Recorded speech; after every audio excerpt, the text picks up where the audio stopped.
Okay, we're We'll now in see. recording. Thank you very much Yes. for this, ma'am.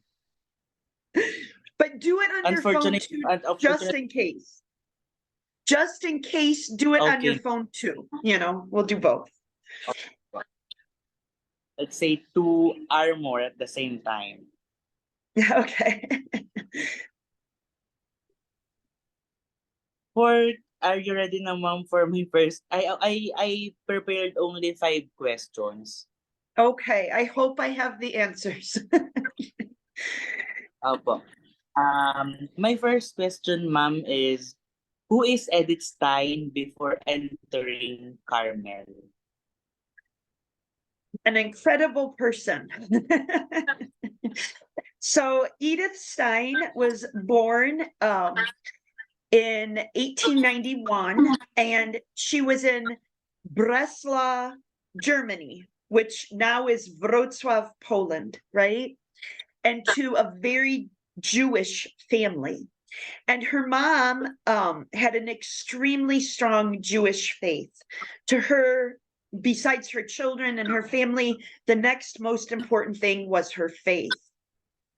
And Edith had a large family, and she was used to having a lot of activity in the home, right? She was in the middle of a larger city, and so she was used to being around people, and became very curious just about the world around her. And I think that because she's a philosopher in the way her mind works, she began to really question a lot of things. And unfortunately, she fell into atheism. She lost her Jewish faith for a while as a young person, and she would spend time with some of her older married siblings, helping with their children and things, and they didn't practice their faith very much. So she lost that powerful, deep conviction of God, of the Jewish God that her mother had. And it's interesting that later on, when she converted, it was almost more sorrowful to her mom that she became Christian and Catholic than the fact that she became an atheist before. I thought that was extremely interesting. But so she became interested, though, in the mind and thinking and philosophy and the meaning of life, but more from a secular perspective. And she went to study and really fell in love with knowledge, right? And became a very brilliant philosopher, and was well known in her time for her writing. She met, other philosophers of the time that were helpful to her. And it's interesting because, back in the early 1900s, women weren't philosophers, and they definitely weren't respected as like teachers and professors and speakers. But she was invited on, lecture tours throughout Europe, and people came to really listen to her way of thinking. To me, it's really beautiful because Jesus is reason, is truth incarnate. And so as she began to follow and search for truth, she didn't even realize she was searching for Jesus Christ, right? But she was. And I believe that is when the Holy Spirit started to work in her heart, even before she recognized it. She fell in love with learning. And so her mother was sad when she moved away to go to school and to teach and all of that. But she saw that just humanly, it was good for Edith, to be a teacher and a lecturer and all of that. Well, one day she went to visit a philosopher friend of hers whose husband had died. And it was like a tragic death. And she wanted to comfort the young widow. And when she went to meet this woman, she was struck by the peace of the woman's heart and how this woman was comforting Edith. And she said, how can, after the tragic death of your husband at such a young age, how can you be at peace and have joy? And the woman shared her Catholic faith with her. And that was the first stirrings in the heart of Edith to become a Christian, right? That Edith recognized. I think it was before, just her desire for truth, itself was the Holy Spirit. But after she encountered this young Catholic widow, she became interested in the faith. And, she picked up Catholic saints and was reading the lives of, St. Teresa of Avila and, different saints. And she eventually, found a Catholic priest and was seeking out the gift of baptism. But she had a real great fear of sharing that with her mother, because her mother was so Jewish, and she knew there would be a permanent rift and division between her and her mother from that moment on. But it was really beautiful in my sight, because it was a test of the Lord to see, does Edith love her family more or her God? It's one thing when you're asked to give up the world or money or popularity or even, a good job or things like that. But your family is a blessing that God gives you. They're good, you know what I mean? And you're supposed to love them, but it's hard to rightly order your love. So often people make their family their God in a way, right? And so God was testing Edith to see, who do you love more, And she did. She chose him. And when she shared that choice with her mother, it was heartbreaking. And her mother never forgave her, And Edith always longed that until her deathbed that her mother would come around and be okay with her conversion. And she really wasn't. But Edith remained very close to some of her siblings. And even if they didn't share the Catholic faith, especially at first, they respected her decision.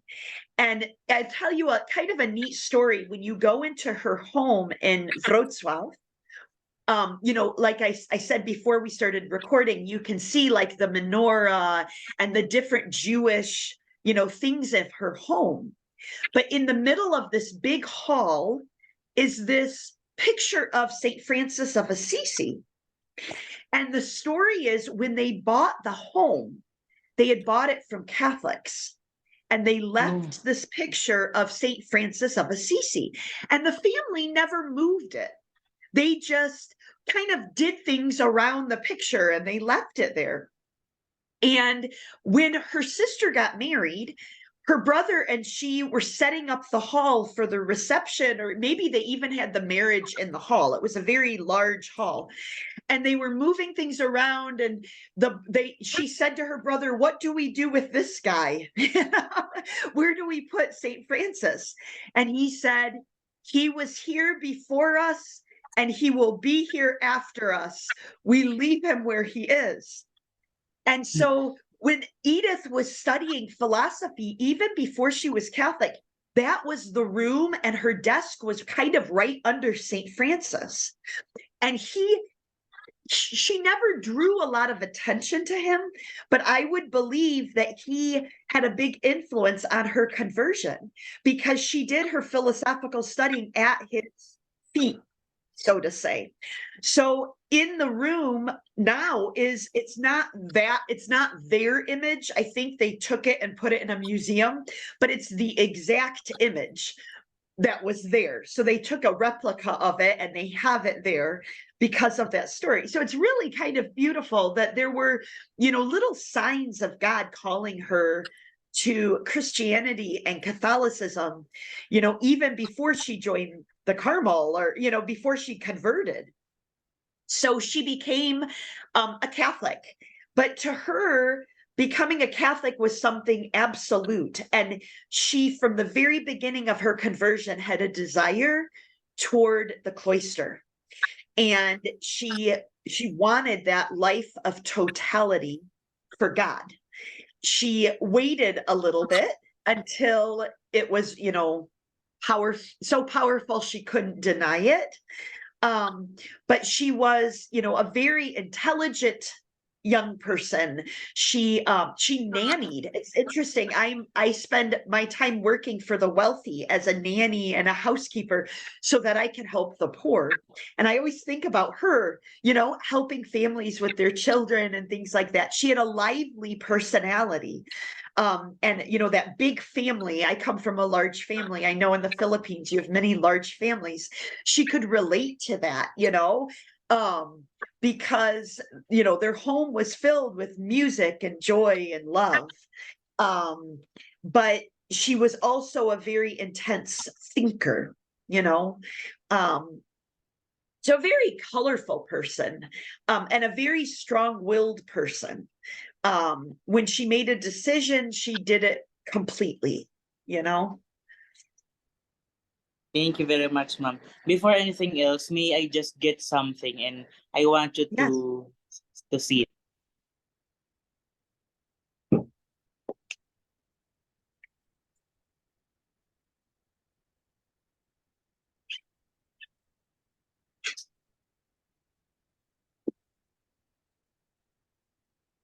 I forgot, ma'am, to say that I'm also a member of Carmel. Oh, This is my scapular. wow. Wow. I Are was you a third invested order? up until the a third order at Wow. TOC. I was invested to become a member of the Third Order of Carmelites when I still in my first seminary in Immaculate Conception Major Seminary. So Wow. my connection with Edith Stein starts also from Carmel because we Wow. share the same we share the same perspective of you have to go up in every mountains that you have for you to encounter God. And sometimes God declare himself through difficulties, through challenges that signifies our own mountains in life. So that's upon you answering the first question. So there's one lingering in my mind and in my heart that Yes. the first thing that connects between us is my first love before also entering the Carmel. Wow. So beautiful. So in some ways, Edith Stein chose you. You didn't choose her. Thank you for that, ma'am. May I just ask for some follow-up question regarding this philosopher, ma'am, who Einstein encountered? May I know his name or her name po? Hegel, it's Hegel, but I don't remember the first name. But let me look here. So first she went and studied under Edmund Husserl. And It's a great phenomenologist also. yes, he She was a phenomenologist. And I'm looking at her Philosophy Society. And she went and was his assistant. I'm looking for the name of but she studied also. Hey, so she spent 2 years, 1913 and 1914, studying under Husserl. Here's a picture of him. You want to see? Do you see? Look at, I'm holding up. No, I'm holding him up. Yeah, that's him. That's him. Okay. And she said that she couldn't believe how he received her with such goodness and was almost fatherly to her in his teaching, she felt like she was almost a relative, in the way that he acted towards her. But then she also studied under it's Reinach. So it's Reinach. Reinach. Right. And then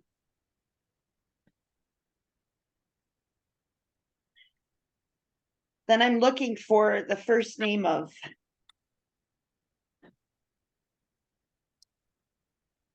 I don't have it here. Sorry. But I know that Herschel may had a powerful influence on her.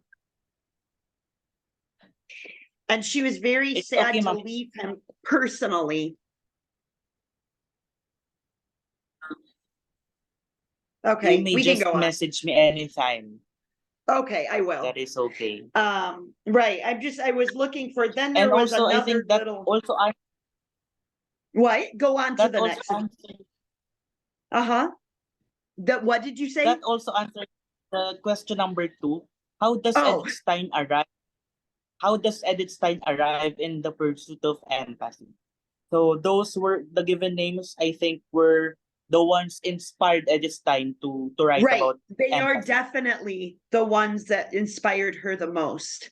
And I think her mother was so sad for her to leave home, but knowing she was studying under such like experts comforted her, you know, like she said, oh, I hate to lose my little one. And yet, yeah, those are the two major that I have here, because then she's going on to teach. So I'll put the book down. Thank you for that, ma'am. I'll consider also expanding some of my questions with these philosophers, Edmund Husserl, Reinach, Right. Mike Reinach, Reinach. Yes, I think that's the and way you say it. the one. Those And I three know that are because most probably inspired. I have a specific book here on Edith Stein. Watch, it's right next to me. Here's all of my Edith Stein books, but on Hegel. Hegel. I think it's with my, okay. Hegel, his phenomenology of spirit. He inspired JP2 and Edith Stein. So I have a Really? book. Mhm. Do you know that name? Is it John Paul? Sorry, ma'am. John Paul and No, Edith Stein? Hegel. Do you know that name? Yeah, John Paul Sartre. Yes, but Hegel, this is a book that his writing, Hegel, his writing on phenomenology deeply inspired both Edith Stein and John Paul II. Okay, ma'am. I'll So, take note of that. yeah, As so when you want to go deeper into her teaching, going into his is powerful. I consider that as my secondary source. Yes, yes. I I'll haven't just worked have through the book myself, but I've done some. sure, ma'am. I'll just find for some PDF of that book po in the Right. internet. And can we now proceed to the third question, ma'am? What is Yes. the message of Edith Stein's empathy? I think that the message she gives is first one that she gives with her life. And it's also present in her teaching.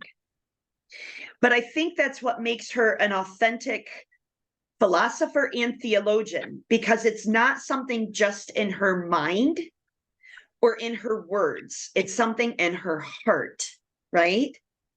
And it's really experiencing another person's experience so that they are not alone in that experience. It's that idea of compassion. It's your pain in my heart. But she took it to another level, because in many ways, like Jesus, she took the cross of other people on her own shoulders. So it's an idea that she developed empathy as a philosopher, right? And through that, the phenomenology. But I think her brilliant teaching of it came later as she entered the Carmel, and she began to see what was happening to her Jewish people. And she said to Jesus, I am willing to suffer for the conversion of my Jewish brothers and sisters. And that I know that you will ask me, as you suffered for the Jews, to suffer with them and for them. But she didn't know how it would take place. And it's interesting, as the Nazis began to take over, she had many opportunities to escape, that they could help her get away. And yet she chose to remain faithful to her vocation in Carmel in Germany. And then she was, sent up north, but they had a visa for her to go to Austria. But her sister was with her in hiding in the convent. She wasn't a sister, but she was hiding there. And her sister didn't get her visa.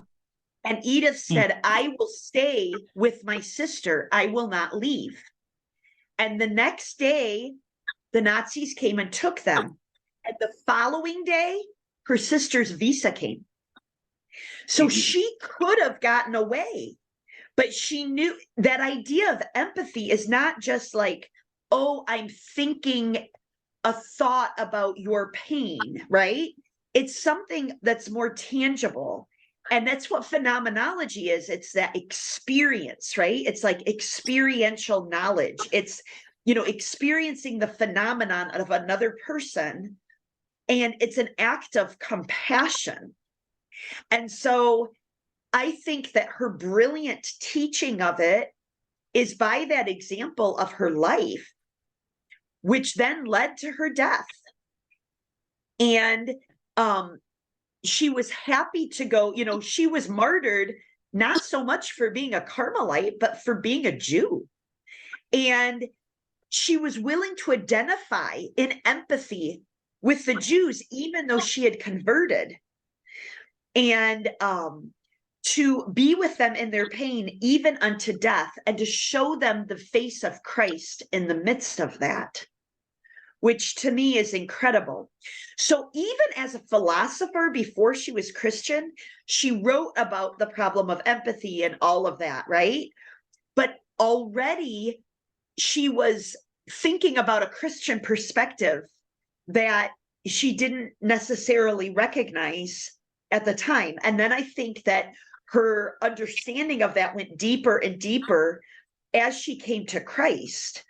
And as I said before, because he is truth. So when you follow truth, you end up following Christ, right? That's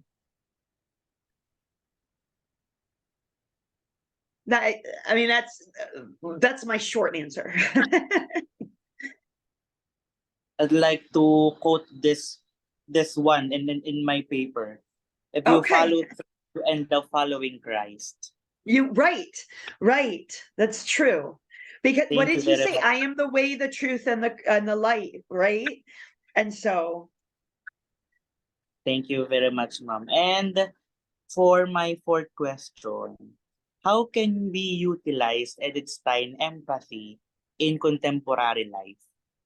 I think it's something that it's very easy to do every single day, because people suffer, and we are in a world with people around us at all times, right? And I, for many years, lived as a hermit, which would be, a contemplative vocation, kind of like she had a contemplative vocation in the cloister. And yet her empathy, her compassion was active and alive. Even she might have lived in physical solitude, right? You see that empathy beginning when she went to visit her friend whose husband died. She wasn't even Christian, but she felt the pain. She wanted to show empathy to her, right? And then it became even deeper and deeper. One of my favorite quotes here, I'm going to grab this book that she wrote when she was in the cloister, had to do with the vocation of solitude and yet still being alive in the world to help other people who are suffering. You know, other people's suffering was very tangible to her, even in her solitude. And she wrote in, so it's from September 14th, 1939, on the feast of the elevation of the cross. She wrote a beautiful, message to her sisters. And she speaks about the world being in flames. What can we do to put out these flames, right?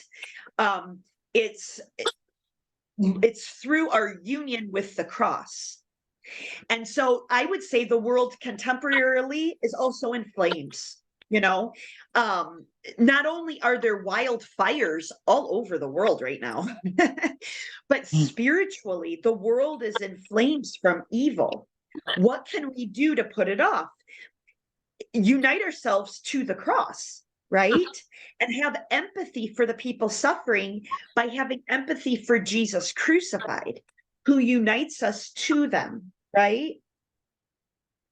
And she says that if we look at the open heart of the Savior, it's gushing forth blood, and the blood of Christ's heart extinguishes the flames of hell.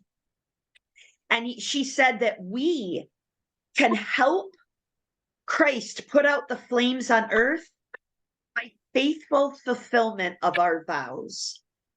So she saw just being faithful in her hidden life was showing empathy to the whole world, right?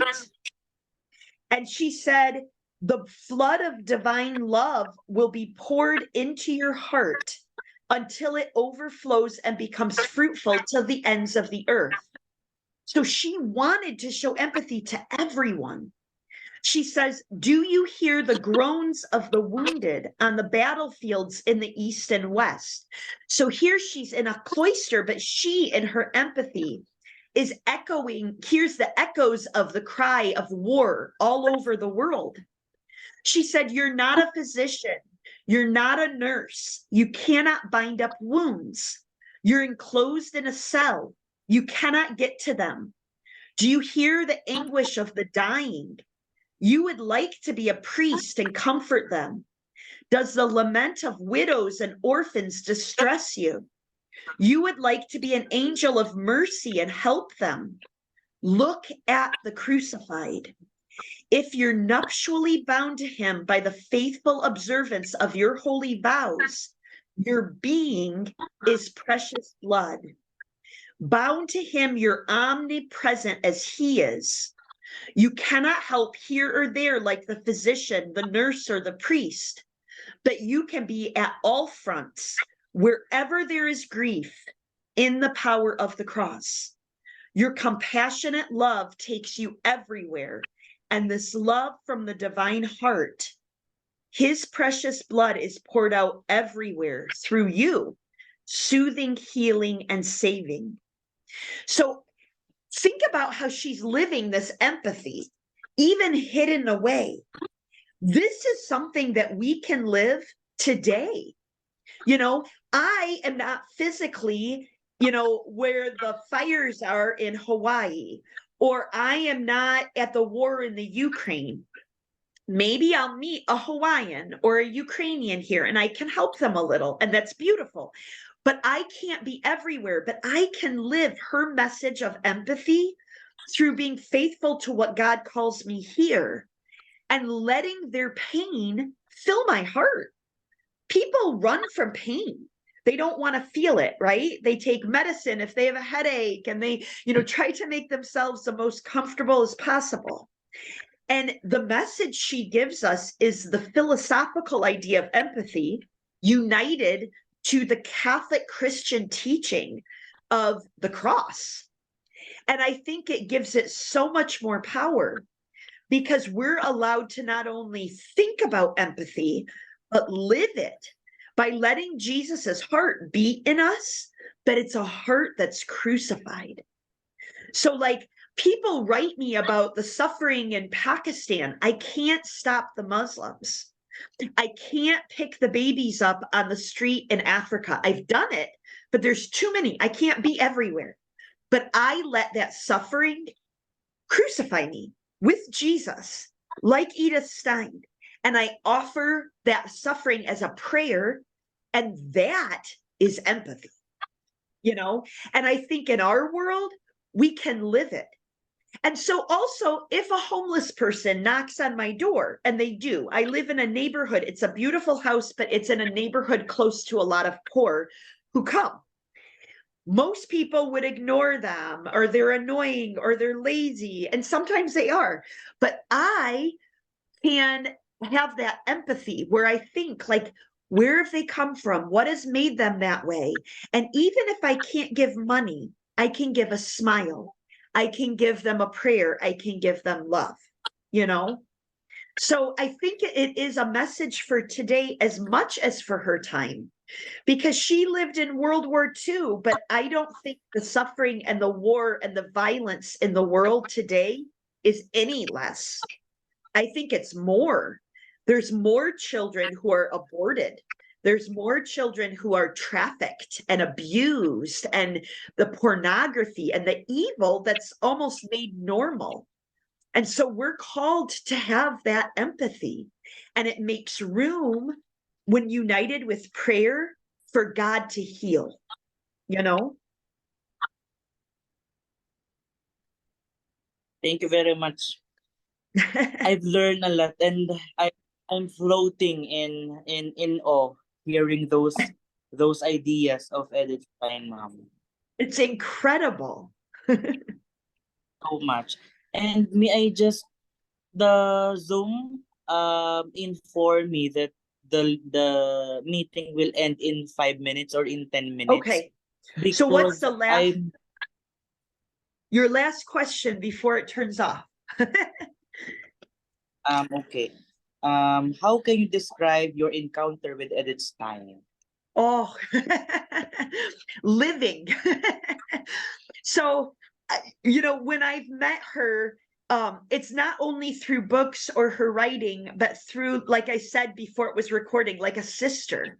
We're both Slavic. You know, she lived in German Breslav, but it's now Polish Wrocław. And people have told me I almost look like her in some ways sometimes, right? We have that common heritage.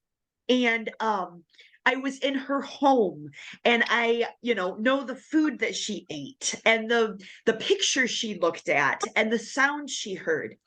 But I'll tell you, when God gave me the house that I'm living in right now, I came to visit it, and I wasn't praying to Edith Stein, but when I walked in, I felt her in this home. So she's like a sister, and I thought, I feel Therese of Lisieux and Edith Stein in this home. And it doesn't look like her home in Wrocław, but I knew she wanted to be present with me here and that she would help me.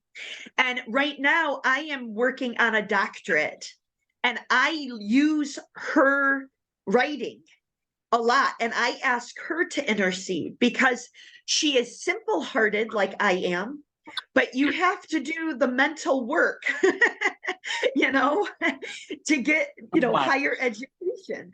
And so I want that deep heart of prayer and of faith and of sacrifice, even until death, right? That union with the persecuted, as she united with the Jews who were persecuted. I help so many persecuted people in today's world. It's not the Jews, it's the Muslims, right? That persecute Christians. It's us. So I feel like it's a living relationship with her. And that she is a sister to me. And her work on women powerfully influenced my book, The Holiness of Womanhood. And I use her writing all throughout my book. I think in the Philippines, my books are available most inexpensively through India. There's a website, POTHI.com. And there is Amazon in the Philippines, but Amazon is so silly. They tend to make everything expensive. So POTHI.com, I believe, will ship to the Philippines. That's where we usually send people in Asia there. And The Holiness of Womanhood is my book that I use a lot of Edith Stein. If you can't get it, I can send it to you like a PDF, but it's better to have the book. And they're very reasonable. The pricing is like wonderful. So that's my relationship with her. I'll Again, she chose definitely me. She chose me. I'll definitely go and check The Holiness of Womanhood Yes, by and I will yours. tell you, if you can find this book, it's my favorite. It's her collected works called The Hidden Life, and it's her essays and meditations, but I've only seen it looking like this. But it's from her time in Carmel right before she died. And it's just, if you put in like a search, The Hidden Life, it's a beautiful book on her writing from Carmel. It's just incredible. So I know May we I know, will ma'am, who is the author of that? Edith, it's all of her essays and meditations. So it's edited by here. Can you see down there? Oh no, because it's backwards. Edited by Dr. L. Gelber, Gelber, and what does it say? Michael Linssen. SEN Right. Thank you, So ma'am. if you can, so it's backwards, but you can go back to the video and figure it out. But it's my Thank you. favorite. You can tell it's ripped up. I Thank love you this very much. book. So Thank you very much, ma'am. I've learned a lot, and I've learned a lot from Edith Stein, from her perspective, from empathy, from sacrifice, from Jews, from her life, from her background, and that alone are the ones really helped me in writing my contribution to the philosophy using her perspective, ma'am. My utmost gratitude for this opportunity. oh, God bless you. God bless you. And I will pray that your work is powerful. Thank you very much, ma'am. And before we end and before we say goodbye to each other, may I ask for a photo opportunity with you, ma'am? A what? A picture, ma'am. A picture? Sure. We're almost done. Can I'll